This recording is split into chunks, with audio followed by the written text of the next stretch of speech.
don't have to limit ourselves to the classroom. So I'll make a quick connection with the novel you're talking about. So what my novel is trying to do is to teach young readers between 9 and 15, for example, how to actively learn from and interact with the dreams that they have at night.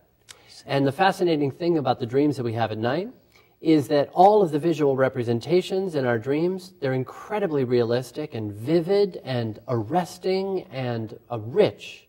And yet they all come from our brain. None of them are external. During the time of dreaming, we are creating them quite actively and changing them and adapting them.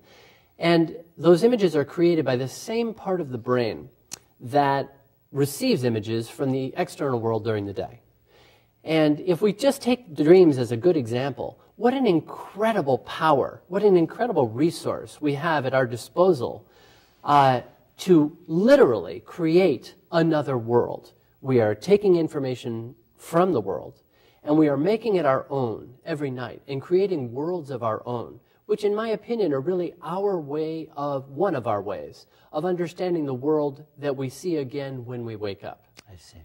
And so I would say, to get it back to the classroom, that as teachers and co-learners, we have this amazing resource at our disposal, and it would be foolish for us to not take advantage of it, since the visual processing parts of the brain, and they are many, are about half of the brain's processing power. Whereas the linguistic parts, which are much more recent in our developments, the visual parts go back to the early fish and even pre-fish levels of development. The linguistic is so much more recent that, as sophisticated and incredible as it is, it cannot hold a candle to the Klieg lights of the visual centers. So we have an incredible tool as professors to facilitate the learning by helping students see things through images, and also by encouraging students to make their own images, both verbally, imaginatively, and physically. I see, I see. So, in my opening remarks, I try to distinguish between what Aristotle thinks we are, namely that we are social beings, with what linguists have attempted to add, namely that we are visual beings only. And in that our interaction with the world becomes considerably richer when we use our senses to visualize things and through them remember and learn what we have to remember and what we have to learn. And what is intriguing about what you do is that it is precisely this visuality that you are activating as you are attempting to teach international students new languages. Absolutely. How do you do that? Well, let's take it on the simplest level possible for the widest application. International students come to us with many assets and also many challenges. And the easiest challenge to talk about is a linguistic challenge. But when we start using images, there is no visual challenge. Suddenly we're speaking a universal language. So if, for example, I'm doing something as simple as mapping out a sentence structure, because our English syntax is so dramatically different from the syntax of even other Romance languages, but particularly the languages of our Asian students, who, in the case of Berkeley, out of our total student population, 26% is international. We have the highest percentage of international students in any college in the United States that we are aware of. And within our 26%, 45% of those are Asian. And they are coming to us with an incredibly different visual language, quite visual language, and the characters used both in Chinese, in Korean, in Japanese, for example.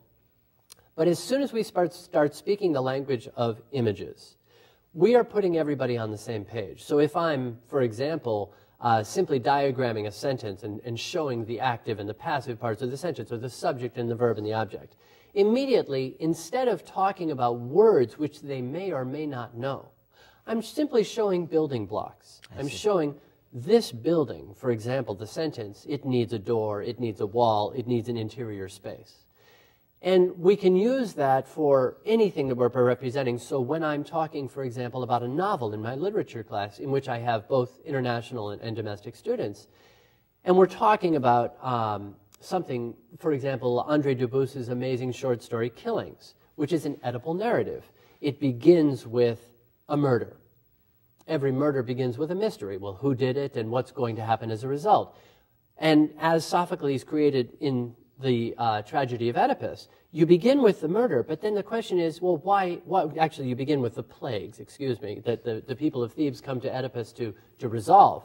And immediately, messengers are sent. Where? Well, they're sent to the oracle at Delphi. And the idea, Oedipus's idea is, relax, people. I'm moving forward. I'm going forward into time. I'm going to get an answer, so be patient in the present. And what's so fascinating is each messenger who returns is not bringing a message of the future. They're bringing information about the past. I see. So, for example, well, there's a plague because there's a murder that occurred in Thebes 30 years ago that hasn't been avenged. Okay, no problem. We go farther, send another messenger to find out, well, where was that murder and who was there at that time and who witnessed it happening. And so I'll simply be drawing a line on the board. Here's the timeline, and we think it's going to start in the murder and move forward. Well, that's true, but it's also going to go back. And as it goes back, it's going to go forward farther. We're going to understand the present and the future better as we go farther back into the past. So we can take that linear image, that time, with, for example, time events, past represented on the left, present in the middle, future on the right, and we could actually turn that 90 degrees. And we could look at the past as a foundation. We could look at the entire story of Oedipus, or André Dubus's Killings, or Sumon Kid's Secret Life of Bees, as a pyramid. And the past, we begin usually in the middle or near the top of the pyramid. But that top cannot be upheld by itself. It needs a foundation. The past is the foundation.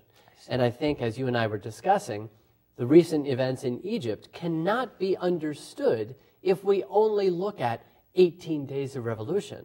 We need to look at the layers that happened beneath that, both really and metaphorically pyramids, and look at the multiple layers that led up to that pinnacle event, which later will end up being another row of stones, of historical stones, for another pyramid, building up to another amazing moment in Egyptian history.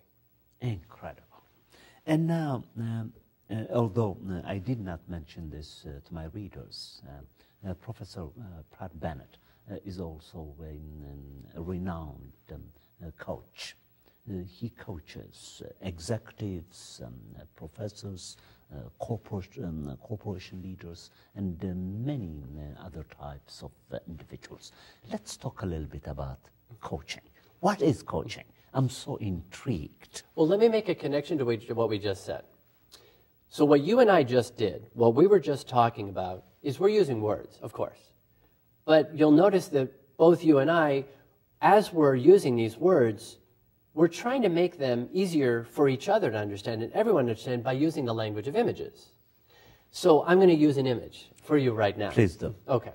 So if you want to talk about teaching, the classic approach to teaching, and I'm going to get to coaching, we mistakenly rely too much on a very small piece of human development, which is this beautiful sliver of cortex called the prefrontal cortex, and has many pieces, and we won't get technical now, but let's just literally imagine that as the thinking cap, and it's this incredible piece of hardware and software that allows us to prioritize, to look through our emails in the morning and imagine each person who sent each message. Even though we're only looking at electronic markings on a screen, we're able to conjure each individual from just those markings.